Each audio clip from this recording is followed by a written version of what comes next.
Hello friends, तो आज हम लोग बात करेंगे कि ऐसी कौन कौन सी कंडीशन है कि जब आपका वाद पत्र जो है ये नामंजूर कर दिया जाएगा। देखिए, सीपीसी 1908 के ऑर्डर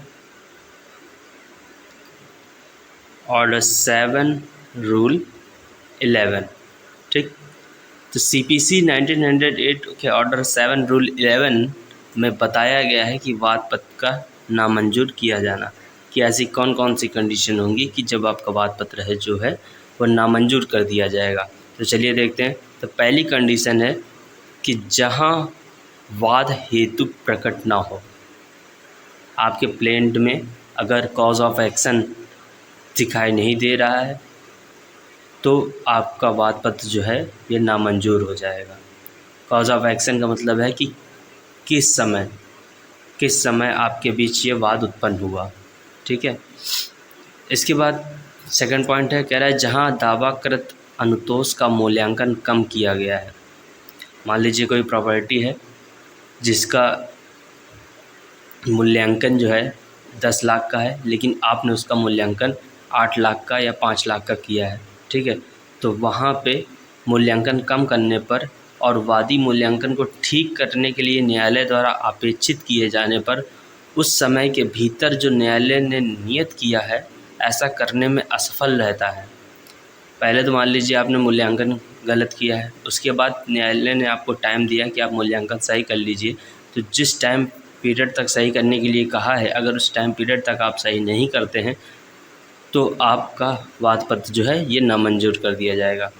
इसके बाद तीसरा पॉइंट है, कह रहा है जहां दावाकृत अनुतोष का मूल्यांकन ठीक है। कह रहा है आपका मूल्यांकन तो ठीक है, किंतु वाद पत्र अपर्याप्त स्टाम्प पत्र पर लिखा गया है। मतलब आपने 10 लाख का मूल्यांकन तो ठीक किया है, लेकिन जो आपने कोर्ट फीस दाखिल करी है ये कम दाखिल करी है, ठीक है। तो और वादी अपेक्षित स्टाम्प पत्र के देने के लिए न्यायालय द्वारा अपेक्षित किए जाने पर उस समय के भीतर जो न्यायालय ने नियत किया है ऐसा करने में असफल रहता है। अब आपने जो कोर्ट फीस है वो तो कम दाखिल करी है, लेकिन न्यायालय ने आपको एक टाइम दिया है कि आप इसको कवर कर लीजिए, मतलब सही कोर्ट फीस दाखिल कीजिए। अब उस टाइम पीरियड तक भी आप अगर सही कोर्ट फीस नहीं दाखिल कर पाते हैं तो जो है आपका जो वाद पत्र है ये नामंजूर कर दिया जाएगा। इसके बाद फोर्थ कंडीशन है, कह रहा है जहां वाद पत्र में के कथन से यह प्रतीत होता है कि वाद किसी विधि द्वारा वर्जित है, ठीक है। तो अगर आपका वाद किसी विधि द्वारा वर्जित है तो भी आपका वाद पत्र जो है ये नामंजूर कर दिया जाएगा। इसके बाद पांचवा पॉइंट है, कह रहा है जहां यह 2 प्रतियों में फाइल नहीं किया जाता है। देखिए, जब वाद पत्र आप फाइल करने की प्रोसीजर देखेंगे तो उसमें लिखा हुआ है कि वाद पत्र 2 प्रतियों में फाइल किया जाना चाहिए। तो अगर 2 प्रतियों में फाइल नहीं किया गया है तो आपका वाद पत्र नामंजूर कर दिया जाएगा। इसके बाद जहां वादी नियम 9 के उपबंधों का अनुपालन करने में असफल रहा है। देखिए, नियम 9 के उपबंध क्या हैं कि इसमें विपक्षी को पैरवी के लिए कहा गया है, ठीक है। अगर आप पैरवी नहीं करते हैं टाइम से और जो तलवाना है वो दाखिल नहीं करते हैं, ठीक है, तो आपका जो है वाद पत्र ये असफल हो जाएगा और वाद पत्र जो है नामंजूर कर दिया जाएगा।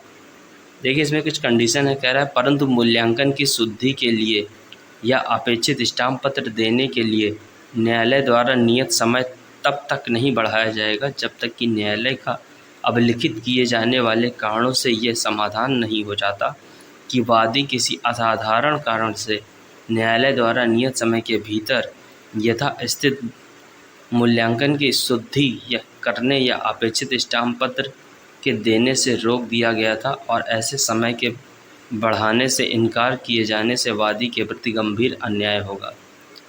अभी जो 2 कंडीशन पढ़ी कि मूल्यांकन बढ़ाने के लिए, मूल्यांकन सही करने के लिए और कोर्ट फीस सही करने के लिए न्यायालय जो टाइम पीरियड देगा उसके अंदर अगर नहीं करते हैं तो आपका वाद पत्र नामंजूर कर दिया जाए। लेकिन उस टाइम पीरियड के अलावा भी न्यायालय जो है आपको टाइम दे सकता है, लेकिन कब दे सकता है?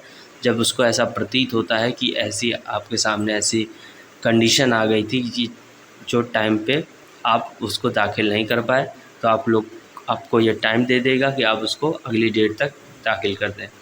तो ये था हम लोग का आज का वीडियो। उम्मीद करते हैं आप लोगों के लिए ये वीडियो काफ़ी यूज़फुल रहेगा। तो ऐसे ही आप लोग वीडियो को हमारे शेयर कीजिए, लाइक कीजिए और हमारे चैनल को सब्सक्राइब कीजिए। धन्यवाद।